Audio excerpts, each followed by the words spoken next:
On April 30, 2015, NASA's Messenger spacecraft completed its 4-year mission studying Mercury by intentionally crashing into the planet's surface. The impact created a new crater 16 meters across.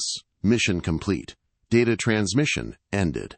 Except it didn't. 3 weeks after Messenger's destruction, Dr. Julia Reeves, a data analyst at Johns Hopkins Applied Physics Laboratory, discovered something in the archived telemetry. Messenger had detected an electromagnetic transmission from Mercury's surface during its final orbit, a transmission that used human encryption protocols. Encryption from the 1960s. The signal had been transmitting for 60 years, and the decoded message contained 2 words, repeating endlessly: retrieve, retrieve, retrieve. This is the story of what we found on Mercury, and why NASA will never send another mission there. Mercury is hell's doorstep, the closest planet to the Sun. Daytime temperatures reach 430 degrees Celsius. Nighttime plunges to minus 180. No atmosphere, no magnetic field, extreme radiation. The most hostile environment in the inner solar system, and yet something human is there. Dr. Reeves almost deleted the signal. Messenger's final orbit data was corrupted, fragmented, unreliable. But one telemetry packet caught her attention. A radio frequency that shouldn't exist. 2.275 gigahertz. A frequency reserved for human communications. The signal originated from Mercury's surface. Coordinates: 71.3 degrees north, 43.7 degrees west. A region called Borealis Planitia near Mercury's north pole. She ran decryption algorithms. The signal used AMTOR encryption, amateur multi-channel teletypewriter over radio, a U.S. Navy protocol from the early 1960s. Obsolete technology, discontinued in the 1980s. But someone on Mercury was using it.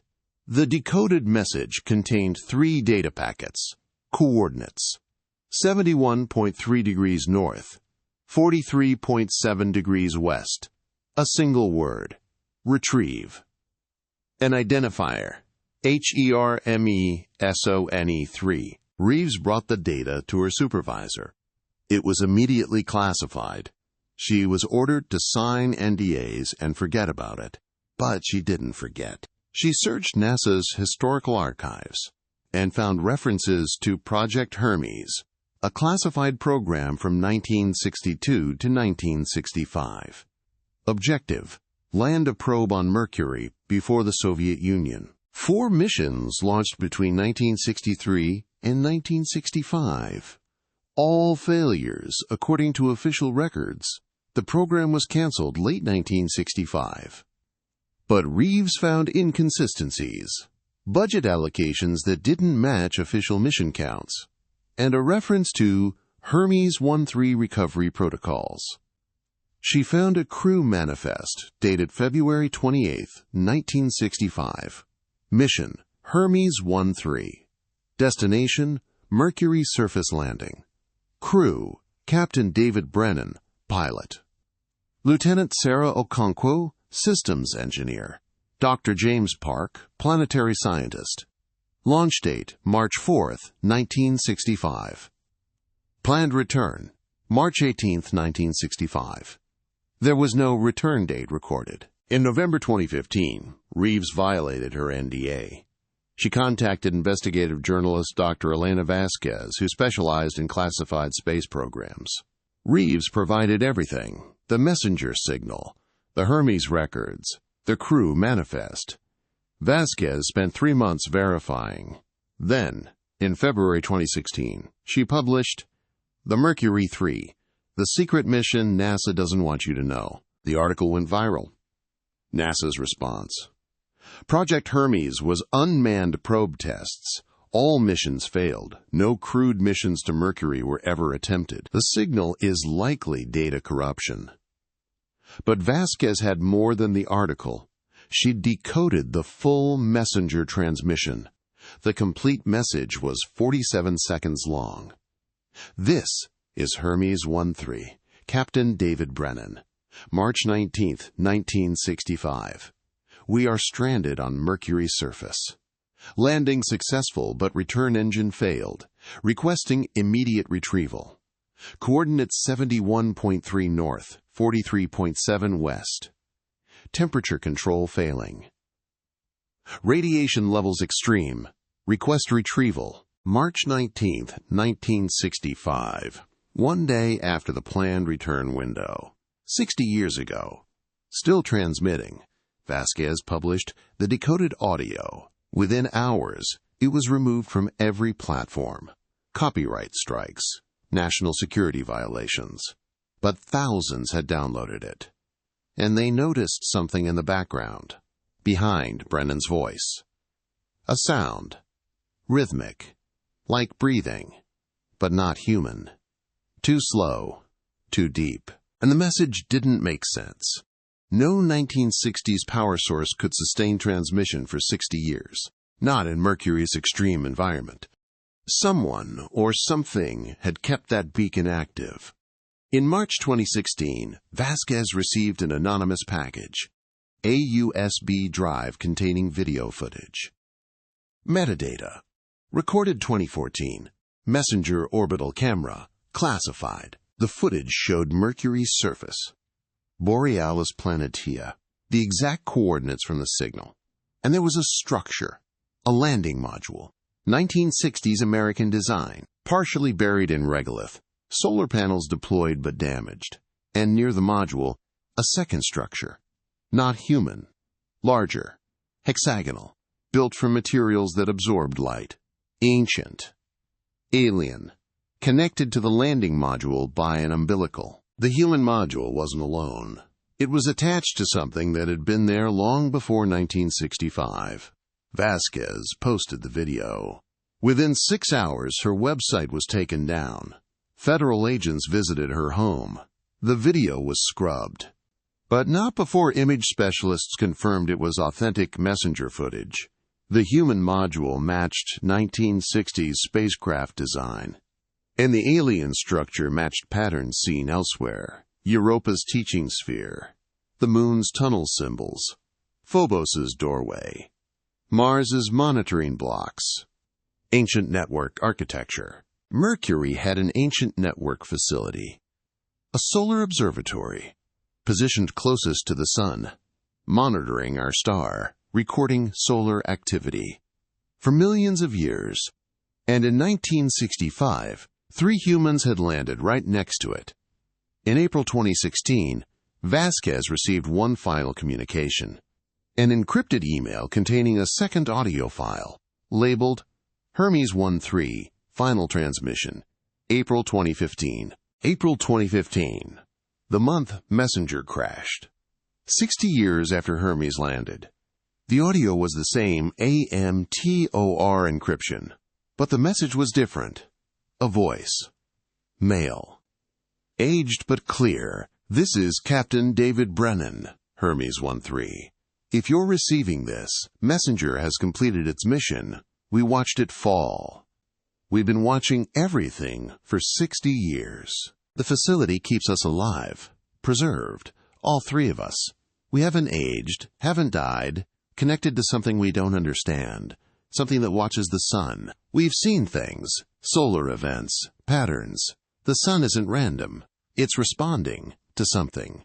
The facility is recording it, has been recording for millions of years, waiting. They monitor stars, watch them, study them. The sun is one of thousands, all being observed, all part of the network. Don't come for us. We're not asking for rescue anymore. We're part of the observatory now. We see what it sees. And the sun is changing, reacting to something approaching. We don't know what. The facility won't tell us. But we feel it. In the data. In the patterns. Something is coming to the sun. Something the network has been waiting for. Don't send another mission. You'll become part of it too. Observers. Preserved. Watching the sun for eternity. This is our last transmission. The facility is updating. Preparing. We won't be sending again. Tell our families we completed the mission. Tell them we're still here. Tell them we're watching the sun. And it's watching back. The transmission ended. Voice analysis confirmed the speaker matched archived recordings of Captain David Brennan from 1964. Age progression suggested he was approximately 85 years old. But that should have made Brennan over 100 in 2015. Unless he'd been preserved. Maintained. Kept alive by the facility for 60 years without aging normally. NASA denied everything. The audio was fabricated, they said. Deepfake technology. But former messenger personnel came forward anonymously. They'd seen the signal. They'd been ordered to classify it. They'd been told to suppress all data related to, quote, Hermes recovery protocols. They knew. They'd known since Messenger detected the signal. And they'd buried it. In May 2016, Vasquez published her final article, The Mercury Observatory, Why NASA Won't Return. Her conclusion, Mercury hosts an ancient network solar monitoring facility, operational for millions of years. In 1965, 3 American astronauts accidentally landed next to it. The facility preserved them, used them as observers. For 60 years, they watched the sun, became part of the network, and they discovered something. The sun is being monitored, studied, because it's changing, responding to something approaching, something the network has been waiting for. 3 days after publication, Vasquez disappeared, her apartment empty. No signs of struggle. Computer wiped. Files gone. She was never seen again. NASA announced new directives in June 2016. No crewed missions to Mercury for the foreseeable future due to extreme environmental challenges. All future Mercury exploration limited to orbital observation. Translation: we're not landing. We're not going near that facility. We're watching from a distance. The signal from Mercury stopped transmitting in May 2016. After 60 years of continuous broadcast, it went silent. Either the facility completed its update, or the 3 observers were finally released, or they became something else, something that no longer needed rescue, something fully integrated into the network. Watching the sun forever. Mercury remains the least explored planet in the solar system. No missions planned. No proposals submitted. No interest from any space agency. Because we know what's there. We know what happened to the Hermes crew. We know the facility is still operational. Still monitoring.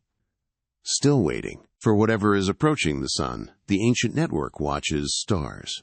Monitors them across vast distances.